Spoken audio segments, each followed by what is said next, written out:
ਬਾਬਾ ਨਾਨਕ ਨੇ ਦੁਨੀਆ ਦੇ ਅੱਜ ਦੇ ਸਮੇਂ ਦੇ 79 ਕੰਟਰੀਜ਼ ਵਿੱਚ ਯਾਤਰਾ ਕੀਤੀ ਹੈ, ਜਿਹਦੇ ਵਿੱਚ ਸਾਰੇ ਹੀ ਆਸਟ੍ਰੇਲੀਆ ਮਹਾਦੀਪ, ਏਸ਼ੀਆ ਮਹਾਦੀਪ, ਯੂਰਪ, ਅਫਰੀਕਾ, ਦੱਖਣੀ ਅਮਰੀਕਾ ਤੇ ਅਮਰੀਕਾ ਉੱਥੇ ਤੱਕ ਗਏ ਨੇ। ਅੱਜ ਦੇ ਸਮੇਂ ਦੇ ਵਿੱਚ 79 ਕੰਟਰੀ 'ਚ ਬਾਬਾ ਨਾਨਕ ਦੇ 1404 ਅਸਥਾਨ ਲੱਭ ਕੇ ਮੈਂ ਬਾਬੇ ਤਾਰੇ ਚਾਰ ਚੱਕ ਕਿਤਾਬ ਲਿਖੀ ਹੈ।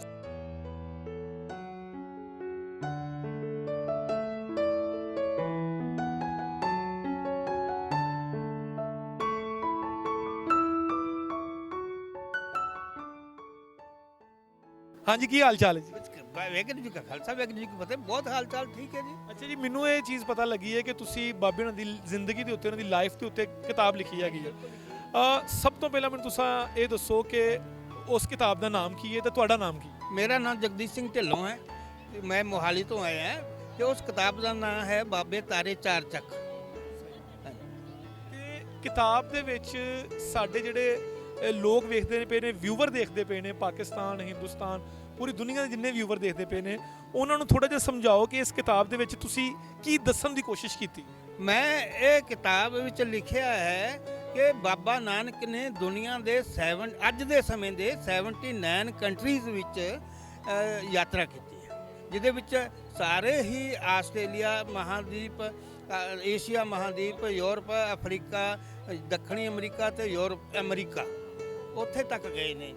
ਅੱਜ ਦੇ ਸਮੇਂ ਦੇ ਵਿੱਚ 79 ਕੰਟਰੀ 'ਚ ਬਾਬਾ ਨਾਨਕ ਦੇ 1404 ਅਸਥਾਨ ਲੱਭ ਕੇ ਮੈਂ ਬਾਬੇ ਤਾਰੇ ਚਾਰ ਚੱਕ ਕਿਤਾਬ ਲਿਖੀ ਹੈ, ਜਿਹਦੇ ਵਿੱਚ ਸਾਰੀ ਕਿਤਾਬ ਜਿਹੜੇ ਸਾਰੇ ਜਿੱਥੇ ਬਾਬੇ ਨੇ ਕਦਮ ਰੱਖੇ ਨੇ ਉੱਥੇ ਮੈਂ ਸਾਰਾ ਖੋਜ ਕਰਕੇ ਲਿਖ ਰਿਹਾ ਹਾਂ ਤੇ ਅੱਗੇ ਵੀ ਲਿਖ ਰਿਹਾ ਹਾਂ ਤੇ ਮੈਨੂੰ ਹੋਰ ਵੀ ਸਟੇਸ਼ਨਾਂ ਮਿਲ ਰਹੇ ਨੇ। ਹਾਂਜੀ। ਜਿਹੜੀ ਕਿਤਾਬ ਤੁਸੀਂ ਲਿਖੀ ਹੈ ਉਹ ਕਿਸ ਜ਼ੁਬਾਨ 'ਚ? ਗੁਰਮੁਖੀ ਦੇ ਵਿੱਚ? ਹਾਂਜੀ, ਉਹ ਗੁਰਮੁਖੀ ਦੇ ਵਿੱਚ ਕਿਤਾਬ ਹੈ ਤੇ ਬਹੁਤ ਮੇਰੇ ਲੰਮੇ ਸਮੇਂ ਤੋਂ ਘਾਲਣਾ ਹੈ। 1965 ਤੋਂ ਮੈਂ ਇਸ ਕਿਤਾਬ ਦੇ ਉੱਤੇ ਕੰਮ ਕਰਦਾ ਆ ਰਿਹਾ। ਤੁਸੀਂ ਜਿਹੜੀ ਰਿਸਰਚ ਕਰ ਰਹੇ ਹੋ, ਜਿਹੜੀਆਂ ਚੀਜ਼ਾਂ ਤੁਸੀਂ ਇਕੱਠੀਆਂ ਕਰ ਰਹੇ ਹੋ, ਉਹ ਕਿਵੇਂ ਕਰ ਰਹੇ ਹੋ ਤੇ ਤੁਹਾਨੂੰ ਕਿੰਨਾ ਅਰਸਾ ਹੋ ਗਿਆ ਇਹ ਚੀਜ਼ ਕਰਦੇ ਹੋ? ਮੈਂ 1965 ਤੋਂ ਤਕਰੀਬਨ 50-55 ਸਾਲਾਂ ਤੋਂ ਇਸ ਕਿਤਾਬ ਦੇ ਬਾਰੇ ਬਾਬੇ ਨਾਨਕ ਦੇ ਕਦਮਾਂ ਨੂੰ ਖੋਜ ਰਿਹਾ ਹਾਂ, ਅਸਥਾਨਾਂ ਨੂੰ ਖੋਜ ਰਿਹਾ ਹਾਂ ਤੇ ਅੱਜ ਦੇ ਸਮੇਂ ਵਿੱਚ 79 ਕੰਟਰੀ ਵਿੱਚ ਬਾਬਾ ਨਾਨਕ ਦੇ 1404 ਸਥਾਨ ਲੱਭੇ ਨੇ ਤੇ ਉਹਨਾਂ ਨੂੰ ਮੈਂ ਕਾਨੀਵਨ ਕੀਤਾ ਹੈ। ਹਾਂਜੀ।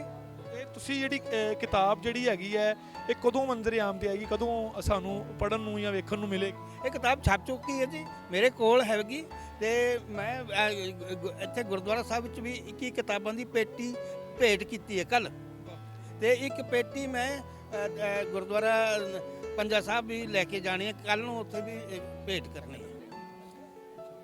ਤੇ ਤੁਸੀਂ ਮੈਨੂੰ ਇਹ ਦੱਸੋ ਕਿ ਅਗਰ ਜਿਹੜੇ, ਕਿਉਂਕਿ ਸਿੱਖ ਧਰਮ ਨੂੰ ਮੰਨਣ ਵਾਲੇ ਜਿਹੜੇ ਲੋਕ ਹੈਗੇ ਨੇ ਉਹਨਾਂ ਨੂੰ ਤੇ ਬਾਬੇ ਦੇ ਬਾਰੇ 'ਚ ਬਹੁਤ ਜ਼ਿਆਦਾ ਮਾਲੂਮਾਤ ਹੈ, ਇਨਫੋਰਮੇਸ਼ਨ ਹੈਗੀ ਹੈ, ਜਦਕਿ ਪਾਕਿਸਤਾਨ ਦੇ ਵਿੱਚ ਬਹੁਤ ਸਾਰੇ ਮੁਸਲਮਾਨ, ਅਸੀਂ ਵੀ ਇਸ ਚੀਜ਼ ਨੂੰ ਕਲੇਮ ਕਰਦੇ ਹਾਂ ਕਿ ਬਾਬਾ ਜਿਹੜਾ ਹੈਗਾ ਉਹ ਸਭ ਦਾ ਸਾਂਝਾ ਸੀ।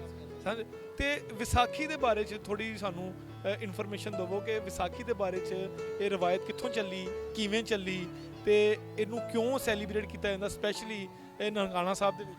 ਇਹ ਵਿਸਾਖੀ ਜਿਹੜੀ ਹੈ ਇਹ ਤਾਂ ਸਾਡੀ ਪੁਰਾਣੇ ਸਮੇਂ ਤੋਂ ਇਹ ਵਿਸਾਖੀ ਨੂੰ ਲੋਕ ਕਣਕਾਂ ਵੱਢਣੀਆਂ ਸ਼ੁਰੂ ਕਰਦੇ ਸੀ, ਉਦੋਂ ਤੋਂ ਇਹ ਚੱਲ ਪਈ। ਬਹੁਤ ਸਮੇਂ ਤੋਂ ਇਹਦਾ ਕੋਈ ਪਤਾ ਨਹੀਂ ਹੈ ਵੀ ਕਿਹੜੇ ਵੇਲੇ ਤੋਂ ਇਹ ਵਿਸਾਖੀ ਮਨਾਈ ਜਾਣੀ ਸ਼ੁਰੂ ਹੋਈ ਹੈ, ਪਰ ਅੱਜ ਦੇ ਦਿਨ ਫਿਰ ਉਸ ਤੋਂ ਬਾਅਦ ਵਿਸਾਖੀ ਦਾ ਮਹੱਤਵ ਉਦੋਂ ਵਧਿਆ ਜਦੋਂ ਗੁਰੂ ਗੋਬਿੰਦ ਸਿੰਘ ਨੇ 1699 ਨੂੰ ਵਿਸਾਖੀ ਦੇ ਦਿਨ ਖਾਲਸਾ ਪੰਥ ਦੀ ਸਾਜਨਾ ਕੀਤੀ ਤੇ ਹੁਣ ਸਾਰੇ ਵਰਲਡ ਵਿੱਚ, ਸਾਰੀ ਦੁਨੀਆ ਦੇ ਵਿੱਚ ਵਿਸਾਖੀ ਬੜੇ ਧੂਮਧਾਮ ਨਾਲ ਮਨਾਈ ਜਾਂਦੀ ਹੈ। ਤੇ ਜਿਹੜੀ ਕਿਤਾਬ ਦੇ ਵਿੱਚ ਤੁਸੀਂ ਬਾਬੇ ਉਹਨਾਂ ਦੇ ਕਦਮਾਂ ਦੀ ਲਿਖੀ ਹੈਗੀ, ਉਹਨਾਂ ਦੇ ਦਰਸ਼ਨ ਦੀ ਚੀਜ਼ਾਂ ਲਿਖੀਆਂ ਹੈਗੀਆਂ, ਉਹਨਾਂ ਦੇ ਵਿੱਚ ਜਿਹੜੀ ਸਭ ਤੋਂ ਜਿਹੜੀ ਚੀਜ਼ ਤੁਹਾਨੂੰ ਸਪੈਸ਼ਲ ਲੱਗੀ ਕਿ ਯਾਰ ਇਹ ਚੀਜ਼ ਤਾਂ ਬੜੀ ਹੈਰਤ ਅੰਗੇਜ਼ ਹੈਗੀ ਹੈ, ਬੜੀ ਅਮੇਜ਼ ਕੀਤੀ ਹੈਗੀ ਹੈ, ਉਹ ਕਿਹੜੀ ਸੀ? ਉਹ ਚੀਜ਼ ਇਹ ਹੈ ਵੀ ਬਾਬਾ ਨਾਨਕ ਪੋਪ ਨੂੰ ਵੀ ਮਿਲੇ ਸੀ, ਪੋਪ ਨੂੰ ਵੀ ਮਿਲੇ ਸੀ ਤੇ ਉਹਨਾਂ ਨੇ ਰੋਮ ਦੇ ਬਾਦਸ਼ਾਹ ਨਾਲ, ਇਟਲੀ ਦੇ ਬਾਦਸ਼ਾਹ ਨਾਲ ਵੀ ਗੱਲਬਾਤ ਕੀਤੀ ਸੀ।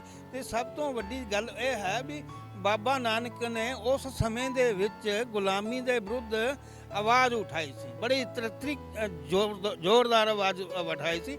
ਔਰ ਜੇ ਅਸੀਂ ਮੇਰੀ ਜੇ ਕਿਤਾਬ ਦੇ ਅਨੁਸਾਰ ਬਾਬਾ ਨਾਨਕ ਨੇ ਗੁਲਾਮੀ ਵੀ ਖਤਮ ਕੀਤੀ ਸੀ ਯੂਰਪ ਵਿੱਚ। ਫਿਰ ਹੌਲੀ ਹੌਲੀ ਇਹ ਗੁਲਾਮੀ ਸਾਰੀ ਦੁਨੀਆ ਵਿੱਚ ਖਤਮ ਹੋ ਗਈ। ਬਾਬੇ ਹੁਣਾਂ ਦੀ ਜ਼ਿੰਦਗੀ ਦੇ ਉੱਤੇ ਜਿਹੜੀ ਤੁਸੀਂ ਕਿਤਾਬ ਲਿਖੀ ਹੈ, ਉਸ ਕਿਤਾਬ ਨੂੰ ਸਾਹਮਣੇ ਰੱਖਦੇ ਹੋਇਆ ਅਗਰ ਅਸੀਂ ਉਹਨੂੰ ਇੱਕ ਸ਼ਬਦ ਦੇ ਵਿੱਚ ਜਾਂ ਇੱਕ ਲਾਈਨ ਦੇ ਵਿੱਚ ਬਿਆਨ ਕਰਨਾ ਤਾਂ ਔਖਾ ਹੋਏਗਾ, ਲੇਕਿਨ ਫਿਰ ਵੀ ਤੁਸੀਂ ਰਾਈਟਰ ਉਹਨੂੰ ਬਿਆਨ ਕਰ ਲੋਗੇ। ਅਗਰ ਅਸੀਂ ਉਹਨੂੰ ਇੱਕ ਲਾਈਨ ਦੇ ਵਿੱਚ ਦੱਸਣਾ ਹੋਵੇ ਕਿਸੇ ਨੂੰ ਤਾਂ ਉਹ ਕੀ ਹੋਵੇਗਾ? ਬਸ ਬਾਬਾ ਨਾਨਕ, ਜੋ ਬਾਬਾ ਨਾਨਕ ਸੀ ਬਾਬਾ ਨਾਨਕ ਹੀ ਸੀ, ਹੋਰ ਕੋਈ ਹੋ ਨਹੀਂ ਸਕਦਾ ਉਹਨਾਂ ਦੇ ਬਰਾਬਰ। ਬਹੁਤ ਚੰਗਾ ਲੱਗਾ ਤੁਹਾਡੇ ਨਾਲ ਗੱਲ ਕਰਕੇ। ਤੇ ਤੁਸੀਂ ਕਿੰਨੀ ਵਾਰੀ ਆਏ ਹੋ ਪਾਕਿਸਤਾਨ? ਮੈਂ 2017 ਵਿੱਚ ਵੀ ਆਇਆ ਸੀ ਇੱਥੇ।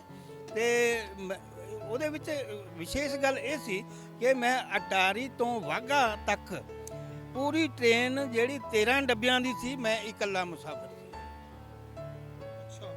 13 ਡੱਬਿਆਂ ਦੀ ਟ੍ਰੇਨ ਵਿੱਚ ਮੈਂ ਇਕੱਲਾ ਮੁਸਾਫਰ ਸੀ। ਤੇ ਅੱਗੇ ਜਾ ਕੇ ਜਿਹੜੀ ਉਹਨਾਂ ਨੇ ਵਾਘਾ ਬਾਰਡਰ ਤੇ ਪਾਕਿਸਤਾਨੀ ਪੁਲਿਸ ਨੇ ਮੇਰਾ ਬੜਾ ਸਵਾਗਤ ਕੀਤਾ।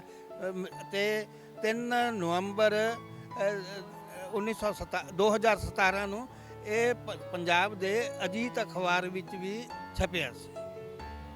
ਯਾਨੀ ਕਿ ਹੁਣ ਤੁਹਾਡਾ ਕੋਈ ਤੀਸਰਾ ਚੌਥਾ ਚੱਕਰ ਹੈ? ਇਹ ਮੇਰਾ ਦੂਜਾ ਚੱਕਰ ਹੈ ਜੀ।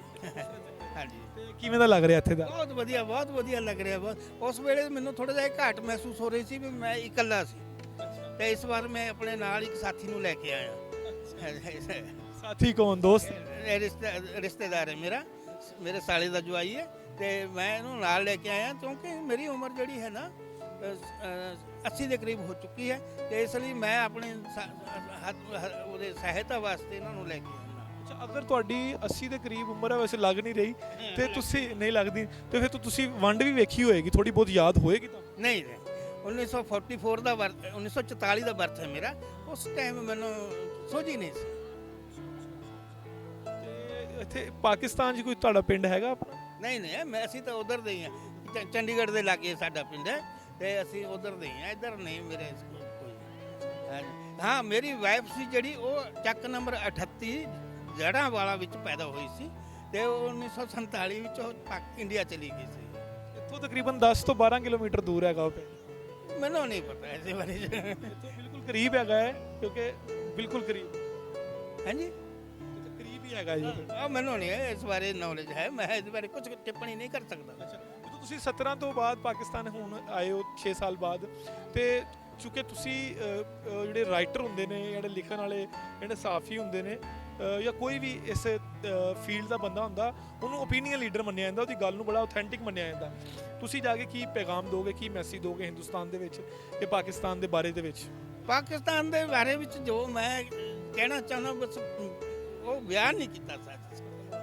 ਹਾਂਜੀ, ਤੇ ਪਾਕਿਸਤਾਨ ਦੇ ਲੋਕ ਬੜਾ ਪਿਆਰ ਕਰਦੇ ਨੇ, ਇੰਨਾ ਪਿਆਰ ਸਾਨੂੰ ਹਿੰਦੁਸਤਾਨ 'ਚ ਨਹੀਂ ਮਿਲਦਾ।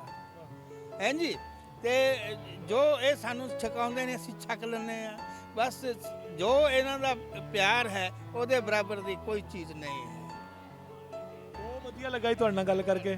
ਬਹੁਤ ਜੀ, ਵਾਹਿਗੁਰੂ ਜੀ ਕਾ ਖਾਲਸਾ, ਵਾਹਿਗੁਰੂ ਜੀ ਕੀ ਫਤਿਹ ਜੀ।